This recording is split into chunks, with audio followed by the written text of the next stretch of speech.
આગળ breaking news સામે રહ્યા મોરબી તરફથી મોરબીમાં જે સૌથી ઊંચી હનુમાનજીની પ્રતિમાનું આજે અનાવરણ કરવામાં આવવાનું છે। મોરબીમાં હનુમાનજીની ઊંચી પ્રતિમાનું અનાવરણ થશે। વડાપ્રધાન નરેન્દ્ર મોદીના હસ્તે થવાનું છે। 108 ફૂટ ઊંચી પ્રતિમાનું અનાવરણ આજે થવા જઈ રહ્યું છે। આજે પીએમ મોદી પ્રતિમાનું અનાવરણ કરશે। વડાપ્રધાન હાલ વર્ચ્યુઅલી તેમાં જોડાઈ ગયા છે। પ્રતિમાનું વિડીયો કોન્ફરન્સથી અનાવરણ વડાપ્રધાનના હસ્તે થશે।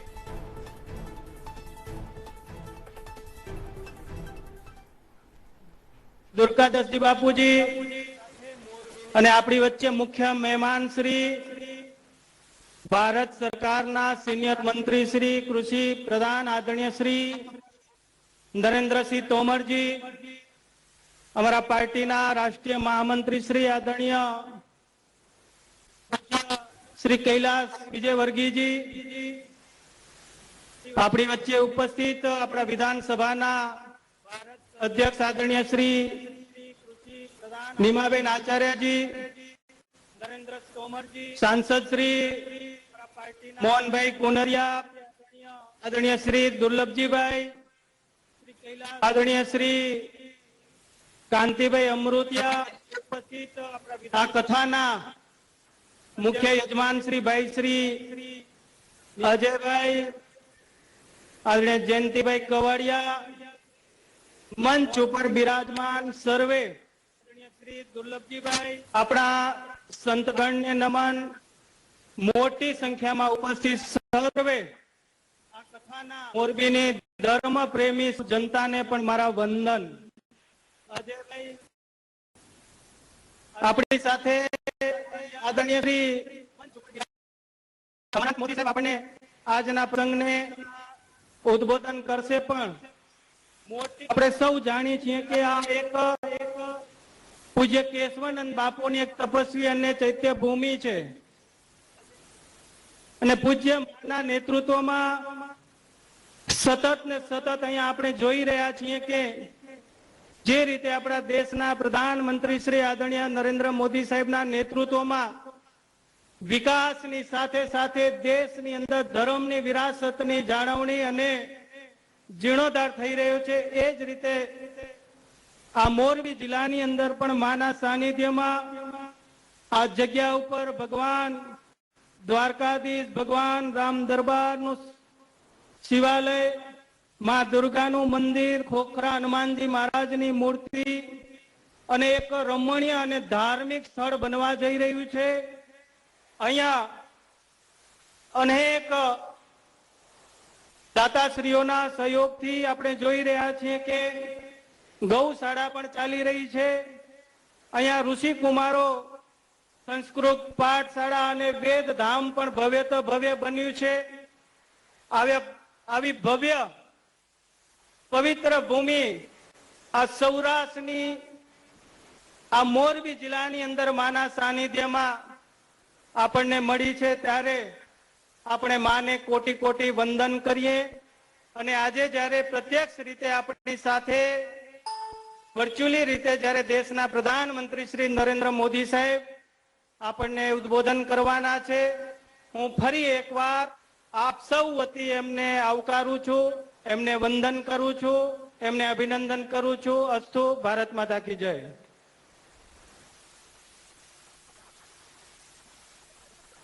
धन्यवाद विनोद भाई। अब मैं आमंत्रित करना चाहूंगा, निवेदन करना चाहूंगा अग्नि अखाड़े की प्रथम महिला महामंडलेश्वर परम पूज्य मां के चरणों में कि वे हम सबको आशीर्वाद दे। परम पूज्य मां कनकेश्वरी देवी जी, आप जरा तालियां बजाकर आमंत्रित करिए।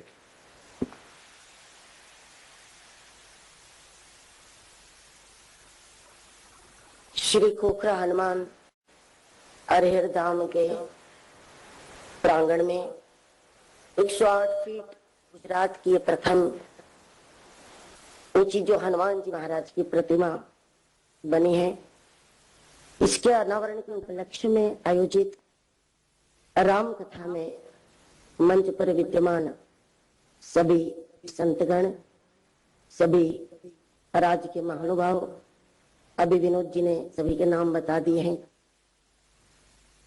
और जिस परिवार के द्वारा, जिनके संस्कारों के द्वारा ये भव्य प्रतिमा यहाँ पर बनी है, ऐसे निखिल जी, नंदा जी का पूरा परिवार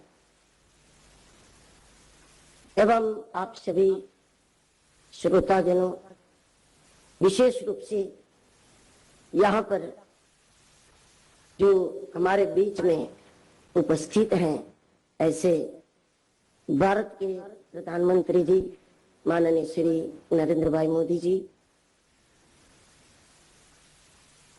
ये स्थान मेरे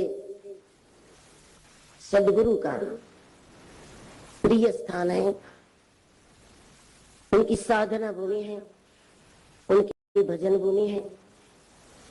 बाल स्वरूप में यहाँ पर हनुमान जी महाराज विराजित थे और आज कनक भूधराकार शरीरा बन करके 108 फीट ऊंची प्रतिमा का यहाँ पर निर्माण हुआ है।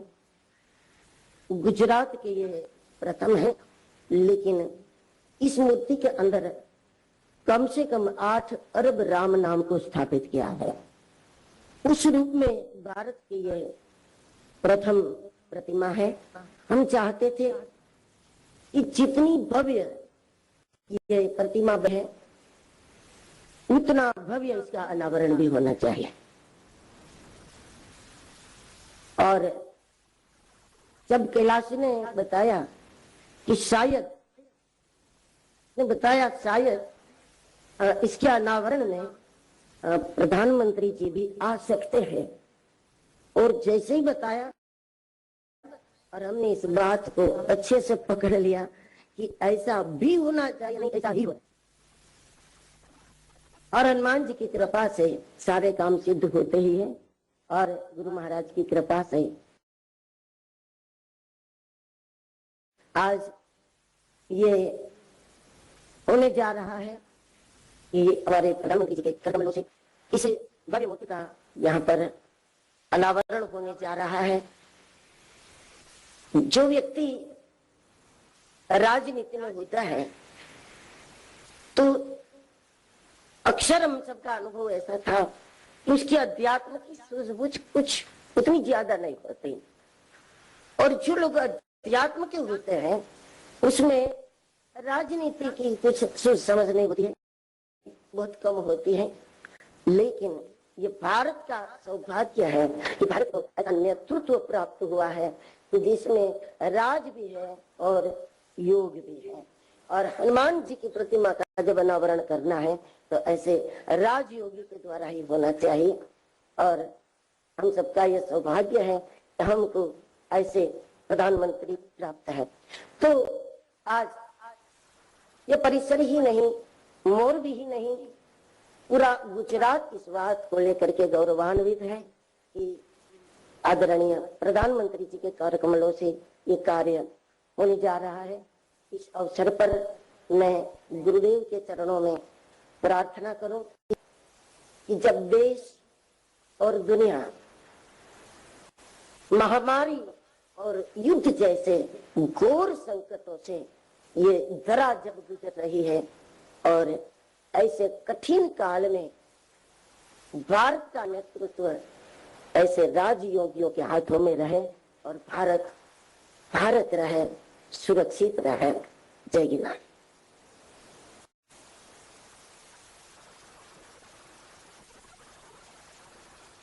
बोलिए सद्गुरुदेव भगवान की, सद्गुरुदेव भगवान की। धन्यवाद मातेश्वरी जी। मुझे याद आ रहा है, मैं प्रधानमंत्री जी को आमंत्रित करूं अनावरण के लिए, उसके पहले एक छोटी सी घटना बताना चाहता हूं। माननीय प्रधानमंत्री जी, जब इस प्रतिमा पूर्ण हो गई तो मैंने मां से कहा कि इसका अनावरण किससे करवाना है, तो उन्होंने कहा कोई भी योग्य व्यक्ति ही करेगा। फिर मैंने पूछा कि इसका अनावरण किससे करवाना है, पहले बात करना पड़ेगी। बोले कोई योग्य व्यक्ति ही करेगा। मैं समझ नहीं पाया कि संतों की इस बात के पीछे क्या राज छुपा हुआ है। पहले मुझे कल्पना नहीं थी कि प्रधानमंत्री जी करने वाले, मैं समझ रहा था कोई शंकराचार्य या कोई बड़े संत आके करेंगे, पर मां के शब्दों में कुछ न कुछ छुपा हुआ था। और ये छुपा हुआ क्या था, जब प्रधानमंत्री जी ने स्वीकृति प्रदान की तो मुझे हनुमान चालीसा की वो 2 लाइन और सुंदरकांड की 2 लाइन याद आ गई कि विद्यावान गुणी अति चातुर, राम काज करिबे को आतुर। जो राम काज के लिए हमेशा अपना तन मन धन न्यौछावर करते हैं, ऐसे हनुमान जी। फिर मुझे सुंदरकांड की 2 लाइन और याद आई, हनुमान ते ही परसा कर पुनि कीन्ह प्रणाम, राम काज की नेह बिनु मोहि कहा विश्राम। यह हनुमान जी का गुण है, पर क्या ये गुण प्रधानमंत्री जी का नहीं है? मैं आपसे पूछना चाहता हूं कि गुजरात के मुख्यमंत्री रहे 14 साल, 8 साल से इस देश के प्रधानमंत्री हैं, क्या एक दिन भी उन्होंने छुट्टी मनाई? जो हनुमान जी का गुण है राम सेवा का, वही गुण प्रधानमंत्री जी का है राष्ट्र सेवा का। राष्ट्र सेवा ही राम सेवा है, राम सेवा ही राष्ट्र सेवा है। इसलिए मां ने कहा था कोई योग्य व्यक्ति ही इसका अनावरण करेगा, और इसका अनावरण करने के लिए मैं देश के प्रधानमंत्री जी से निवेदन करूंगा कि आप इस मूर्ति का अनावरण करें और हम सबको सौभाग्य दें कि हम उनके अच्छे तरीके से दर्शन करें। आदरणीय महामंत्री प्रधानमंत्री जी।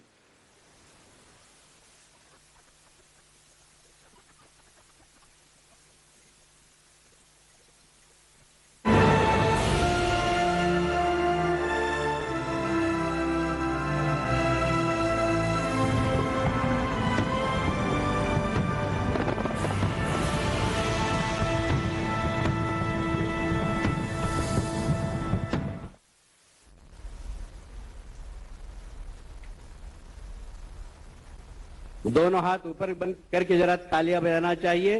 और अब आप ही अपनी तालियों से देश के नहीं विश्व के सबसे लोकप्रिय नेता को आमंत्रित करें। मैं प्रधानमंत्री जी से निवेदन करूंगा कि आप हमें मार्गदर्शन दें। माननीय प्रधानमंत्री जी। नमस्कार।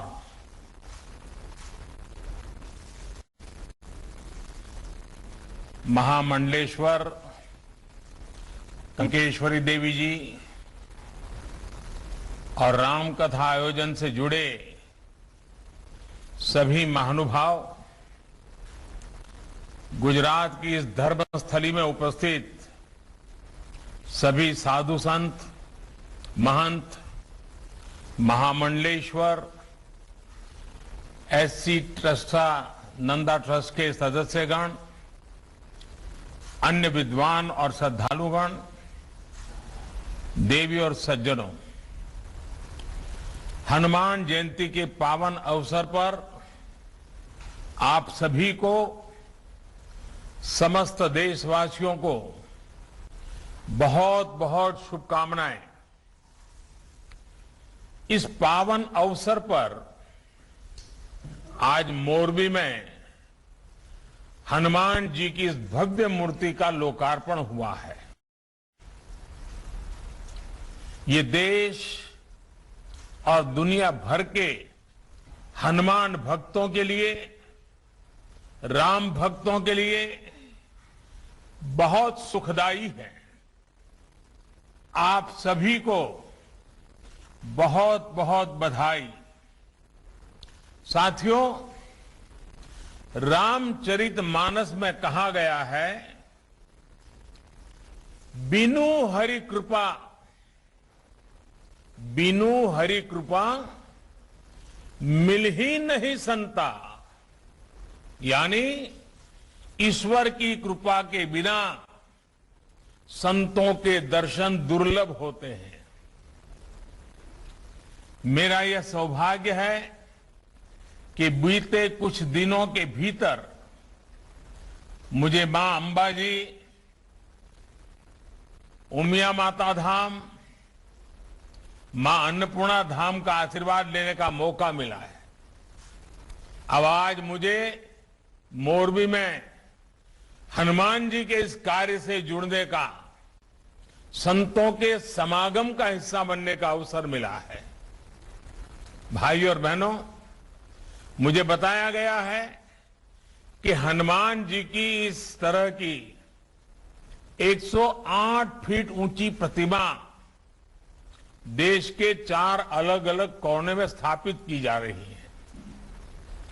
शिमला में ऐसी ही एक भव्य प्रतिमा तो हम पिछले कई वर्षों से देख रहे हैं। आज ये दूसरी प्रतिमा मोरबी में स्थापित हुई है। 2 अन्य मूर्तियों को दक्षिण में रामेश्वरम और पश्चिम बंगाल में स्थापित करने का कार्य चल रहा है, ऐसे मुझे बताया गया। साथियों, ये सिर्फ हनुमान जी की मूर्तियों की स्थापना का ही संकल्प नहीं है, बल्कि ये एक भारत श्रेष्ठ भारत के संकल्प का भी हिस्सा है। हनुमान जी अपनी भक्ति से, अपने सेवा भाव से सबको जोड़ते हैं। हर कोई हनुमान जी से प्रेरणा पाता है। हनुमान वो शक्ति और संबल है जिन्होंने समस्त वनवासी प्रजातियों और वन बंधुओं को मान और सम्मान का अधिकार दिलाया। इसलिए एक भारत श्रेष्ठ भारत के भी हनुमान जी एक अहम सूत्र है। भाइयों और बहनों, इसी प्रकार राम कथा का आयोजन भी देश के अलग अलग हिस्सों में लगातार होता रहता है।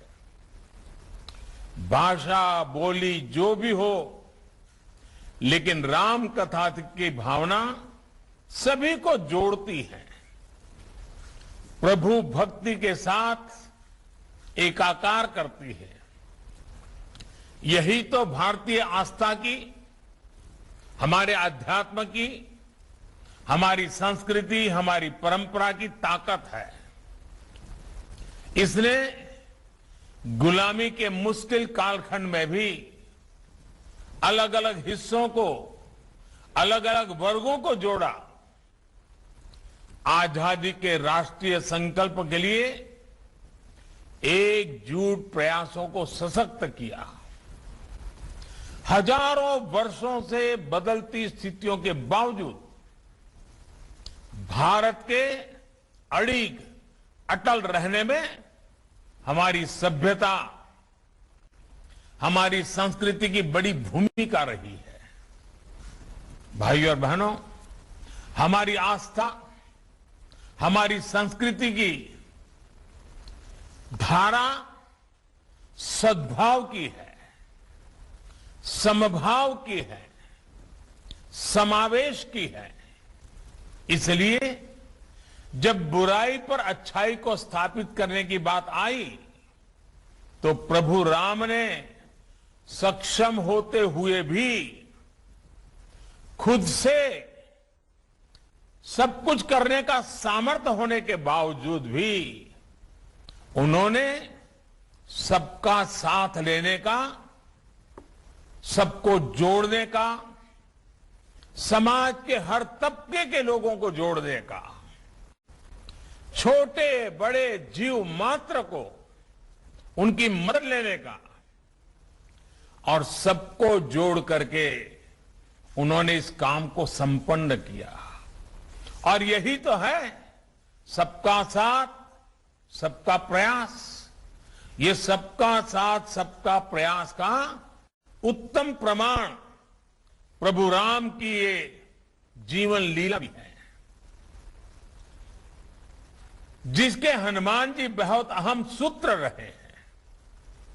सबका प्रयास की इसी भावना से आजादी के अमृत काल को हमें उज्जवल करना है।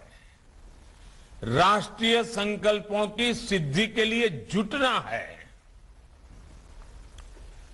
અને આજે જ્યારે મોરબીમાં કેશવાનંદ બાપુની આ તપોભૂમિ પર આપ સૌના દર્શન કરવાનો મોકો મળ્યો છે, ત્યારે તો આપણે તો સૌરાષ્ટ્રમાં દિવસમાં કદાચ 25 વાર સાંભળતા હોય છું કે આપણી આ સૌરાષ્ટ્રની ધરતી સંતની ધરતી, સુરાની ધરતી, દાતાની ધરતી, સંત સુરા અને દાતાની આ ભૂમિ એ આપણા કાઠિયાવાડની, આપણા ગુજરાતની અને એક પ્રકારે આપણા ભારતની આગવી ઓળખ પણ છે. મારે માટે ખોખરા હનુમાન ધામ એક પ્રકારે નીજી ઘરેબા વાળી જગ્યા છે.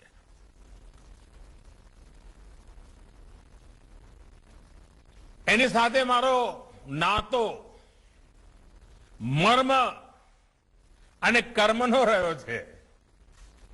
એક પ્રેરણાનો નાતો રહ્યો છે. વર્ષો પહેલા જ્યારે મોરબી આવવાનું થયું, કાર્યક્રમો ચાલે ને સાંજ પડે તેમ થાય કે હાલો જરા હનુમાન ધામ જઈ આવીએ, પૂજ્ય બાપુ પાસે 5-15 મિનિટ વિતાવીએ, એમના હાથે કાંઈ પ્રસાદ લેતા આવીએ.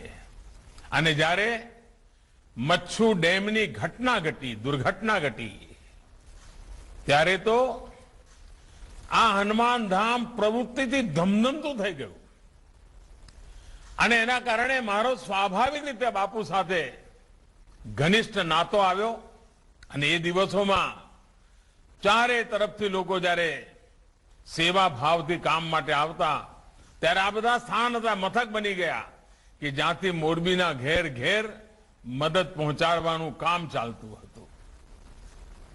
એક સામાન્ય સ્વયંસેવકના નાતે મને લાંબો સમય તમારી બધાની વચ્ચે રહીને એ દુઃખની ઘડીમાં આપની સાથે રહેવાનું, આપના માટે જે કંઈ ચાલતું હતું એમાં જોડાવાનું મને સૌભાગ્ય મળ્યું હતું.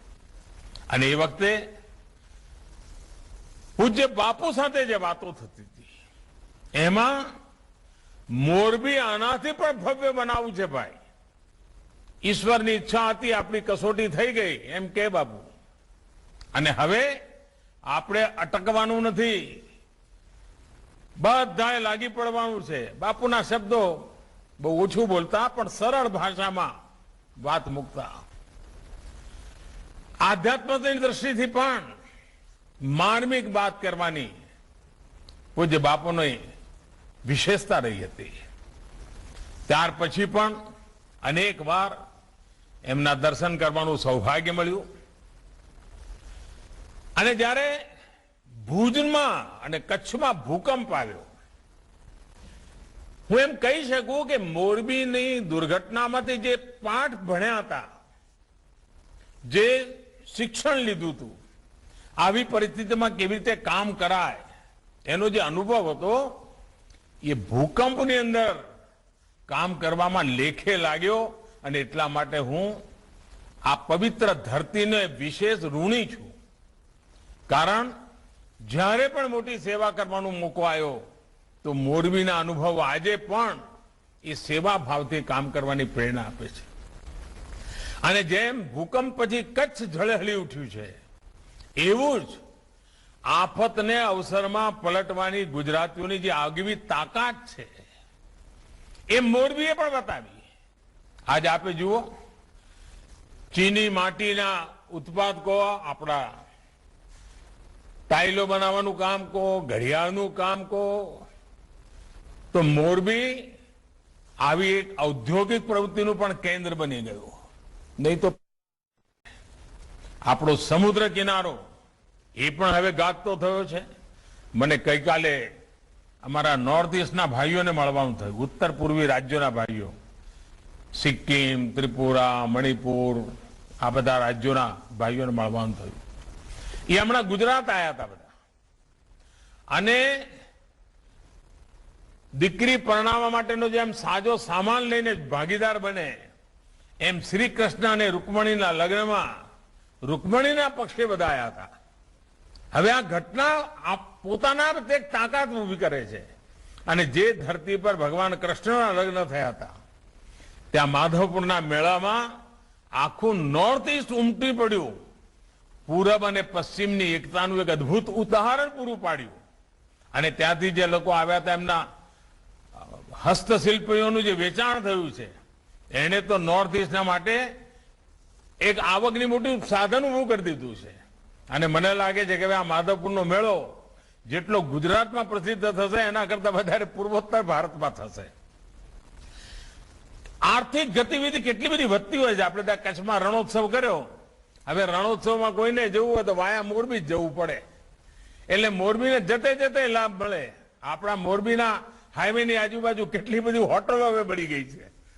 કારણ કચ્છમાં કચ્છ ધમધમતું થયું તો મોરબીને પણ એનો લાભ મળતો થયો. એને વિકાસ જ્યારે થતો હોય છે અને આ પ્રકારના પાયાના વિકાસ થતા હોય છે ત્યારે એ લાંબા ગાળાની સુખાકારીનું કારણ બનતા હોય છે. લાંબા ગાળાની સુખ વ્યવસ્થાનો એક ભાગ બની જતા હોય છે. હવે આપણે ગિરનારમાં રોપવે કર્યો.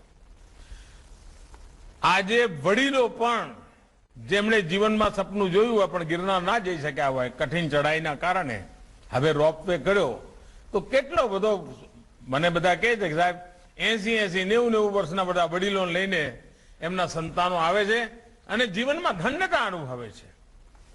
પણ આની સાથે સાથે શ્રદ્ધા તો છે જ, પણ આવકના પણ ભરપૂર સાધનો પેદા થતા હોય છે, રોજગારી મળતી હોય છે. અને ભારતની પોતાની તાકાત એટલી મોટી છે કે આપણે કશું પણ ઉછીનું લીધા વિના ભારતના ટુરિઝમને ખૂબ વિકસાવી શકીએ એમ છીએ. એને સાચ અર્થમાં સારી રીતે પ્રસારિત કરીએ. અને એના માટેની પહેલી શરત છે જેટલા પણ આવા તીર્થક્ષેત્રો છે ને ત્યાં એવી સફાઈ હોવી જોઈએ કે લોકોને ત્યાંથી સફાઈ રાખવાનું શિક્ષણ મળવું જોઈએ. નહીં તો પહેલા આપણને ખબર છે મંદિરમાં જઈએ તો પ્રસાદના કારણે પણ એટલી બધી ત્યાં આગળ તકલીફો થતી હોય.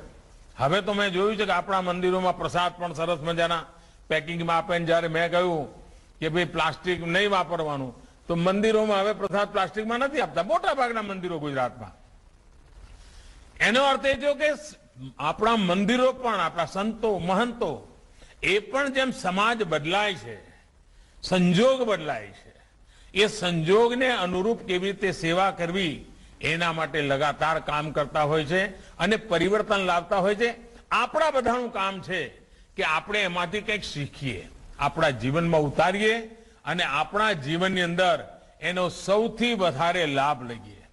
આ આઝાદીના અમૃત મહોત્સવનો સમય છે. અનેક મહાપુરુષોએ દેશની આઝાદી માટે બલિદાન આપ્યા.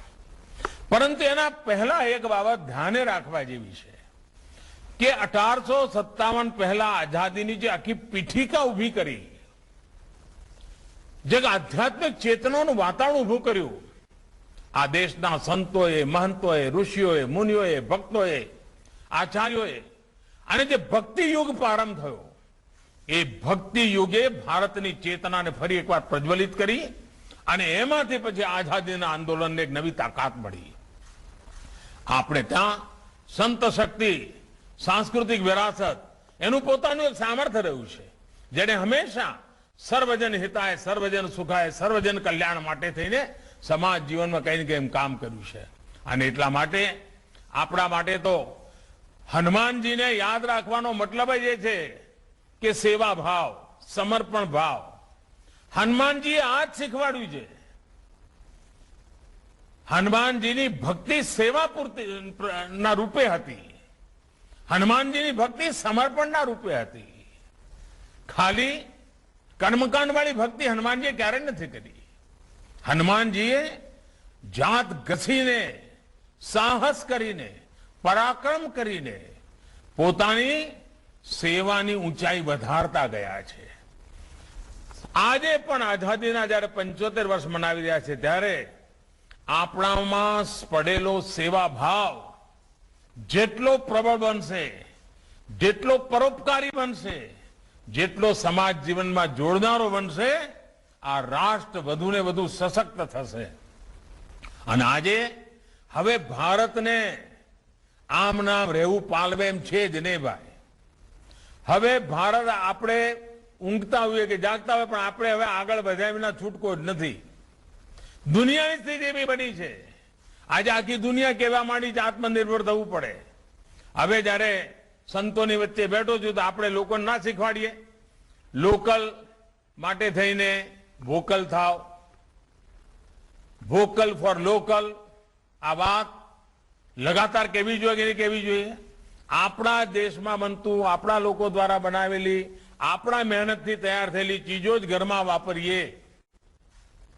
એ જો વાતાવરણ બનશે, તમે વિચાર કરો કેટલા બધા લોકોને રોજગાર મળશે. બહારથી લઈ આવીએ સારું લાગે, પણ છે ભલે 19 વર્ષનો ફરક હોય, પણ ભારતના માણસે બનાવેલું હોય, ભારતના પૈસેથી બનેલું હોય, ભારતના પસીનાની એમાં મહેક હોય, ભારતની ધરતીની મહેક હોય, તો એનો ગૌરવ, એનો આનંદ અનેરો હોય છે. અને તેથી આ 25 વર્ષ અમારા સંતો મહંતો બધે જ્યાં જાય ત્યાં ભારતમાં બનેલી ચીજો ખરીદવા માટેના આગ્રહી બને ને, તોય હિન્દુસ્તાનની અંદર રોજી રોટી માટે કોઈ દી તકલીફ ન પડે એવા દિવસો આપણી સામે આવી જાય. અને આપણને તો જ્યારે આપણે હનુમાનજીના વખાણ કરતા હોઈએ કે હનુમાનજી આ કર્યું, હનુમાનજી તે કર્યું, હનુમાનજી આમ કર્યું, પણ હનુમાનજી શું કે? અને એ જ આપણા જીવનની અંદર પ્રેરણા છે. હનુમાનજી કાયમ કહેતા, સૌ સબ તબ પ્રતાપ રઘુરાઈ, સૌ સબ તબ પ્રતાપ રઘુરાઈ, नाथ न कछु मोरी प्रभुताई, नाथ न कछु मोरी प्रभुताई, यानी अपने हर काम, अपनी हर सफलता का श्रेय हमेशा उन्होंने प्रभु राम को दी. उन्होंने कभी ये नहीं कहा कि मेरे कारण हुआ है, जो कुछ भी हुआ है प्रभु राम के कारण हुआ है. आज भी हिंदुस्तान जहां भी पहुंचा है, आगे जहां भी संकल्प करना चाहता है, उसका एक ही रास्ता है, हम सभी भारत के नागरिक. और वही शक्ति है. मेरे लिए तो ये 130 करोड़ मेरे देशवासी वही राम का स्वरूप है. उन्हीं के संकल्प से देश आगे बढ़ रहा है, उन्हीं के आशीर्वाद से देश आगे बढ़ रहा है. उस भाव को लेकर के हम चले. इसी भाव के साथ मैं फिर एक बार इस शुभ अवसर पर आप सबको अनेक अनेक शुभकामनाएं देता हूं. हनुमान जी के श्री चरणों में प्रणाम करता हूं. बहुत बहुत धन्यवाद.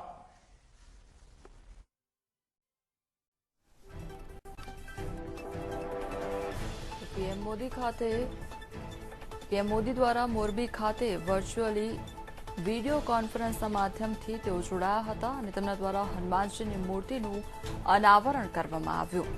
તો આ સાથે તેમના દ્વારા સંબોધન પણ કરવામાં આવ્યું. તો તમામને હનુમાન જયંતીની શુભેચ્છાઓ પણ પાઠવવામાં આવી છે. તો પીએમ મોદી દ્વારા હનુમાનજીની મૂર્તિનું અનાવરણ કરવામાં આવ્યું. 108 ફૂટ ઊંચી જે હનુમાનજીની મૂર્તિ સ્થાપવામાં આવી છે તેનું અનાવરણ પીએમ મોદીના હસ્તે કરવામાં આવ્યું છે. તો હનુમાનજી પાસે આપણને પ્રેરણા મળે છે તેવું પણ તેમના સંબોધનમાં તેમના દ્વારા કહેવામાં આવ્યું. ભગવાન રામની પણ તેમના દ્વારા વાત કરવામાં આવી અને સૌ કોઈને જોડવામાં આવે છે ભગવાન રામ દ્વારા તેવું પણ કહેવામાં આવ્યું.